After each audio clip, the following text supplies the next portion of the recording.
Hello, welcome to midnight fair channel को subscribe ज़रूर करिए। आज हम जिस मूवी पे बात करने वाले हैं उसका नाम है ला योरोना। तो मूवी एंड तक ज़रूर देखिए। मूवी स्टार्ट होती है ईयर 1673 के मेक्सिको से। मारिया नाम की एक बेहद खूबसूरत महिला एक अमीर आदमी से शादी करती है और उनके 2 प्यारे बेटे होते हैं। उनकी ज़िंदगी बिल्कुल परफेक्ट चल रही होती है, लेकिन फिर आता है कहानी में एक खौफनाक ट्विस्ट। मारिया का पति उसे धोखा देता है। गुस्से और जलन की आग में अंधी होकर मारिया अपने पति को ऐसी चोट देने की सोचती है जिसे वो जिंदगी भर भूल ना सके। वो अपने ही दोनों मासूम बच्चों को पास की नदी में ले जाके डुबाकर मार देती है।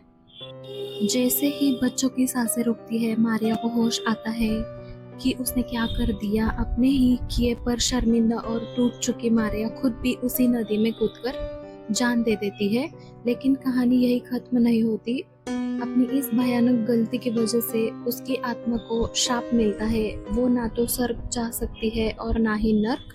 वो बन जाती है ला योरोना, यानी रोती हुई महिला। अब उसकी भटकती आत्मा रात के अंधेरे में दूसरे बच्चों का शिकार करती है ताकि वो अपने बच्चों की कमी पूरी कर सके। अब कहानी सीधे आती है ईयर 1973 के लॉस एंजलिस में।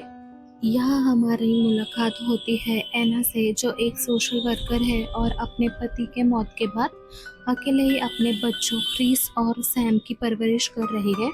एना को पेट्रिशिया नाम की एक माँ के घर की जांच करने का काम मिलता है।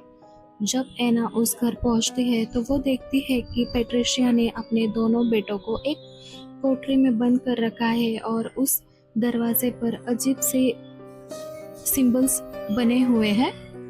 पेट्रिशिया एना से भीख मांगती है कि बच्चों को अंदर ही रहने दे, क्योंकि सिर्फ वही एक जगह है जो उन्हें उससे बचा सकती है। एना को लगता है कि पेट्रिशिया मानसिक रूप से बीमार है और वो अपने बच्चों पर अत्याचार कर रही है। वो उसकी चेतावनी को नज़रअंदाज कर देती है, बच्चों को रेस्क्यू करके एक शेल्टर होम भेज देती है। और यही एमा की जिंदगी की सबसे बड़ी भूल साबित होती है। उसी रात दोनों बच्चे रहस्यमयी तरीके से शेल्टर होम से बाहर आ जाते हैं और नदी में डूबे हुए मिलते हैं। एना जब इस दिल दहला देने वाले क्राइम सीन पर पहुंचती है तो पेट्रिसिया उसकी तरफ उंगली उठाकर चीखती है, ये सब तुम्हारी वजह से हुआ है। मैंने उन्हें छुपाया था। अब मैंने ला योरोना से प्रार्थना की है कि वो मेरे बच्चों के बदले तुम्हारे बच्चे लेके जाए। जब एना पुलिस से बात करने में बिजी होती है, उसका बेटा क्रिस थोड़ा आगे निकल जाता है। अचानक से उसे किसी के रोने की आवाज़ें सुनाई देती है। जब वो मुड़कर देखता है तो सफ़ेद कपड़ों में एक डरावनी औरत दिखाई देती है। इससे पहले क्रिस कुछ समझ पाता या भाग पाता, वो भूतनी तेजी से झपटकर उसका हाथ पकड़ लेती है, जिससे उसके हाथ पर जलने के गहरे और दर्दनाक निशान बन जाते हैं। अगले ही दिन वो शापित साया एना की बेटी सैम को अपना निशाना बनाता है। सैम जब पूल के पास खेल रही होती है तो तेज हवा से उसका छाता उड़ जाता है, जिससे सैम उठाने जाती है। ला योरोना उसके सामने आ जाती है और सैम के हाथ पर भी ठीक वैसा ही जलने का निशान आ जाता है। जब एना दोनों बच्चों के हाथों पर एक जैसा निशान देखती है तो उसे पहले समझ नहीं आता, लेकिन असली डर की शुरुआत तब होती है जब वो खुद इस सच्चाई का सामना करती है। एक रात जब एना सैम को बाथरूम में नहला रही होती है, वो कुछ सेकंड के लिए बाहर जाती है। तभी पानी के अंदर से 2 डरावने हाथ निकलते हैं और सैम का सिर पानी में डुबाने लगते हैं।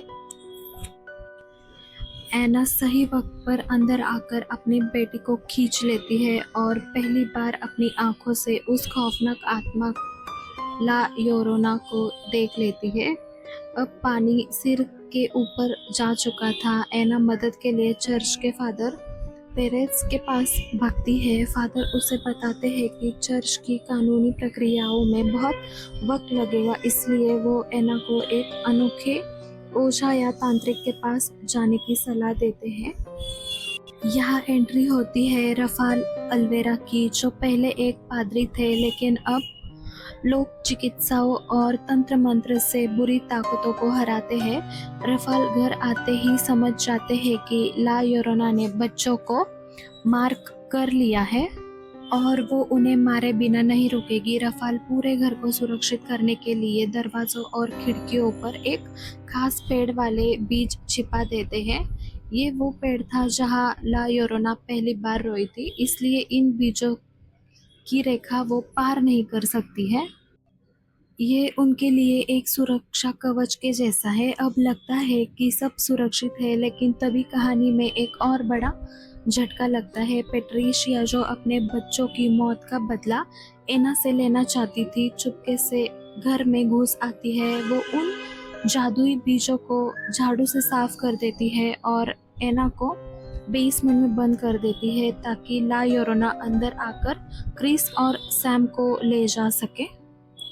बीज हटते ही ला योरोना घर में तबाही मचा देती है। रफाल पवित्र जल से उसे रोकने की कोशिश करते हैं, लेकिन उसकी ताकत बहुत ज़्यादा होती है। बच्चे जान बचाने के लिए भागते हुए एटिक में छिप जाते हैं। ला योरोना भी उनके पीछे पहुंच जाती है। एटिक में किसी तरह एना बेसमेंट का दरवाज़ा तोड़कर बाहर निकलती है और एटिक की तरफ दौड़ती है। उसके हाथ में उसी पवित्र लकड़ी से बना हुआ क्रॉस होता है। एना ढाल बनकर अपनी जान पर खेलकर अपने बच्चों के आगे खड़ी हो जाती है। जैसे ही ला योरोना बच्चों पर आखिरी बार करने के लिए आगे बढ़ती है, एना पूरी ताकत से लकड़ी का वो क्रॉस सीधे उस डायन के सीने के आर पार कर देती है। एक दिल दहला देने वाली और डरावनी चीखों के साथ ला योरोना का शरीर धुएं में बदल जाता है और वो हमेशा के लिए गायब हो जाती है। अगली सुबह वो खौफनाक रात खत्म होती है और सूरज की पहली किरण के साथ एना का परिवार आखिरकार सुरक्षित हो जाता है। लेकिन जैसे ही कैमरा जमीन पर पानी के एक गड्ढे की तरफ जाता है, दर्शकों के मन में एक सवाल छोड़ जाता है, क्या सच में वो रोती हुई डायन हमेशा के लिए चली गई है या फिर लौटकर आएगी? इसी मोमेंट पर मूवी ख़त्म हो जाती है। अगर मूवी अच्छी लगे तो लाइक कर देना, शेयर कर देना। मिलते हैं नेक्स्ट वीडियो में।